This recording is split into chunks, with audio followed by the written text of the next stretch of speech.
आप सभी भाई बहनों का आध्यात्मिक ज्ञानात्मक चैनल की प्रश्नोत्तर ज्ञान कक्षा में एक बार फिर स्वागत है।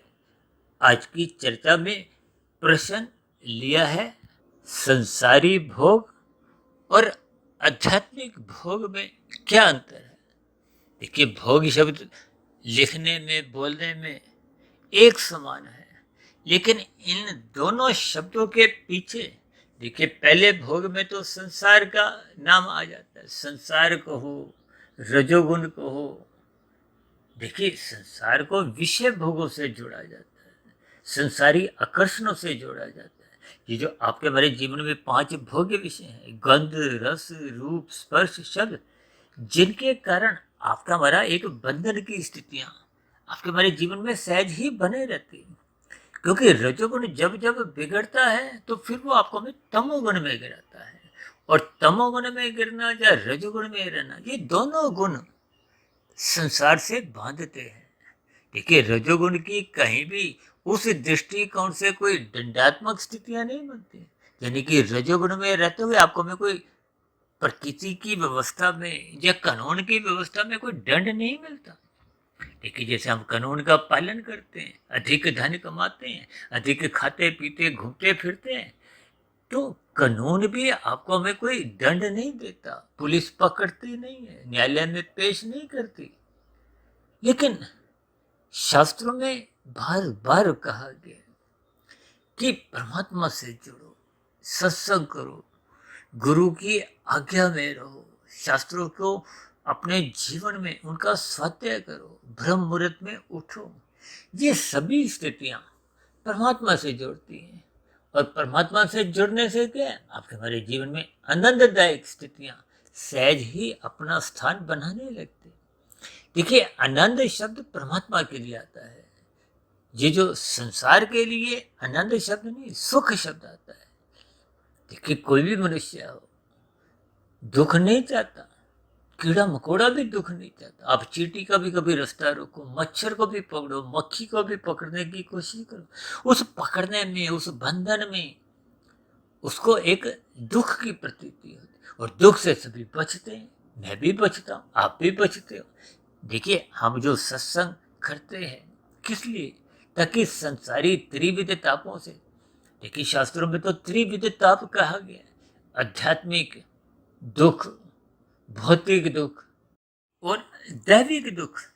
देखिए, आध्यात्मिक दुख तो आपको हमें अपने किए गए पाप कर्मों के फलस्वरूप भुगतने पड़ते हैं।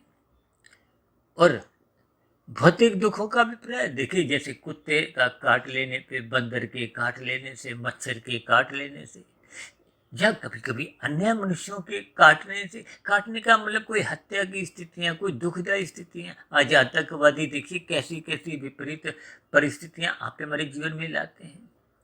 यानी कि अन्य जीवों द्वारा उसको भौतिक ताप कहा जाता है, दुख कहा जाता है। और प्रकृति की व्यवस्था में, जैसे आजकल मानसून की कहीं कहीं स्थितियां बिगड़ जाती हैं, बाढ़ की स्थितियां बढ़ जाती हैं, कहीं भूकंप की स्थितियां, कहीं लू एक अधिक होती है, गर्मी की स्थितियां, गर्मी सर्दी, यानी कि भौगोलिक परिस्थितियों में, प्रकृति की व्यवस्था में कुछ अनियमितताएं होती हैं, तो वो भी आपको हमें दुखी करते हैं, ताप देते हैं। हालांकि देखिए, आपको हमें अपने कर्मों के अलावा जो जो स्थितियों से दुख मिलता है उनकी भरपाई कर दी जाती है। क्षतिपूर्ति का भी एक सिद्धांत है, जैसे कर्मफल सिद्धांत है। देखिए, आज हमारा ये विषय नहीं, इन सभी स्थितियों पर हमने पहले भी कुछ चर्चाएं रखी है।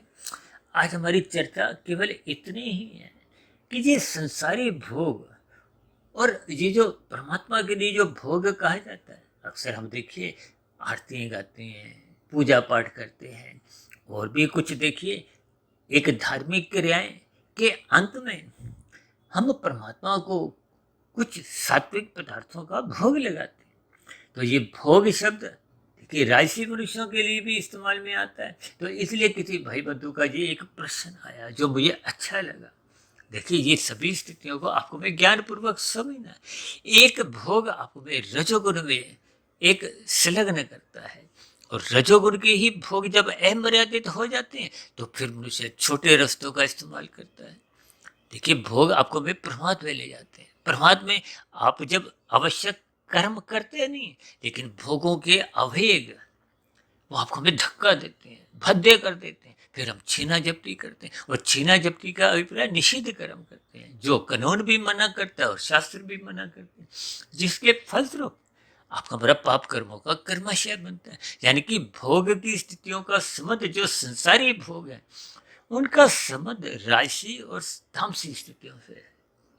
और ये जो आध्यात्मिक भोग का अभिप्राय है, देखिए कोई भी जब धार्मिक अनुष्ठान, यज्ञ हो, किसी भी प्रकार की, देखिए जब हम शास्त्रों के अनुसार एक सात्विक स्थितियों में परमात्मा से जुड़ते हैं, कुछ कर्म कांड करते हुए, उस कार्य के अंतिम स्थिति में हम सात्विक पदार्थों का परमात्मा को एक अर्पण करते हैं, जिसको कहा जाता है ना भोग लगाते हैं। और उस भोग लगाने के बाद देखिए पहले हम परमात्मा को अर्पित करते हैं, फिर अर्पित करने के बाद उन्हीं पदार्थों को हम आपस में मिलजुल कर एक प्रसाद के रूप में खाते हैं। देखिए प्रसाद का अभिप्राय है कि जो पदार्थ पहले हम परमात्मा को अर्पित करते हैं। शास्त्रों में तो यहाँ तक कहा गया है कि आपको हमें सात्विक भोजन लेना चाहिए, और सात्विक भोजन हम अपनी रसोई में जो भी बनाते हैं पहले परमात्मा को अर्पित करना चाहिए। ये सभी स्थितियाँ आपके मन बुद्धि के स्तर पर सात्विकता लाते हैं, परमात्मा से जोड़ने में मददगार होते हैं, और मनुष्य परमात्मा से जितने जितने अंश में जुड़ता जाता है, यानी कि हम परमात्मा को जितने पदार्थ ये अर्पित करते हैं। अब देखिए ना, आज मनुष्य मांसाहार भोजन का भी सेवन करता है, मादक पदार्थों का भी सेवन करता है। अब ये वाले पदार्थों का सेवन करने का मतलब क्या है कि आप राशि तामसी स्थितियों में गिरते हो, तो जिसके फलस्वरूप देखिए जब एक गुण आपका हमारा बढ़ता है, चाहे वो रजोगुण बढ़े चाहे तमोगुण बढ़े, तो फिर ये निश्चित रूप से आपको में सतोगुण से दूरियां बनाता है। और सतोगुण की दूरियां बनने का मतलब क्या है कि आपके हमारे जीवन में अंधकार में स्थितियां बनती हैं। देखिए रजोगुण को हम धुंध से जोड़ते हैं, धुंधली स्थिति से, और तमोगुण को एक अज्ञानता से, काली स्थिति से, अंधकार से जोड़ते हैं, जबकि सात्विक स्थिति प्रकाश में स्थिति है। इसीलिए शास्त्र बार बार कहते हैं सत्वगुण मुक्तिदायक है। इसलिए कहते हैं सत्संग करो, परमात्मा से जुड़ो, गुरु से जुड़ो, शास्त्रों का स्वाध्याय करो, ब्रह्म मुहूर्त में उठो। ये सभी सात्विक स्थितियां परमात्मा के नजदीकियां प्रदान करते हैं। तो फिर आपका हमारा जो एक आत्मा का ज्ञान है वो आवृत नहीं होता, और जितने अंश में आत्मा परमात्मा के सम्मुख होती है, फिर उतने अंश में आपको हमें आनंद की झलकें मिलती है, क्योंकि परमात्मा तो आनंद स्वरूप से है। जबकि हम जब माया के सम्मुख होते हैं, संसारी विषय भोग, ये गंध, रस, रूप, स्पर्श, शब्द, इन भोगों में ही भोगने में अपना जीवन व्यतीत करते हैं, तो फिर जैसा जैसा हम जिस गुण का संग करते हैं, देखिए भोग तो तामसी भी हैं और राशि भी हैं। अब तामसी स्थितियों का संग होने से उनका रंग तामस रूप में अज्ञानता का चढ़ता है।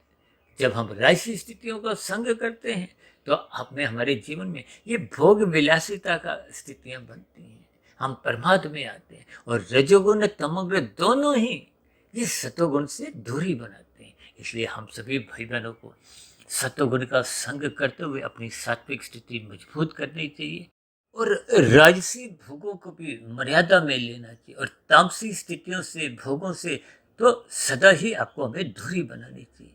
तो ऐसे सभी शुभ स्थितियां हम सभी भाई बहनों के जीवन में भी बने। इन्हीं शब्दों के साथ आज की प्रश्नोत्तर ज्ञान कक्षा को यहीं विराम देते हैं। कल सुबह फिर मिलते हैं ब्रह्म मुहूर्त ज्ञान उपदेश कक्षा में। तब तक आप अपने आध्यात्मिक मित्र सुधीर भाटिया फकीर को इजाजत दें। फिर भी आपके मन में कोई प्रश्न उठ रहा हो जो मेरी वीडियो से संबंधित हो या आध्यात्मिक स्थितियों से संबंधित हो, तो आपके प्रश्नों का इस प्रश्नोत्तर ज्ञान कक्षा में सदा ही स्वागत है। इस चर्चा विषय को ध्यानपूर्वक सुनने के लिए आप सभी भाई बहनों का बहुत बहुत धन्यवाद।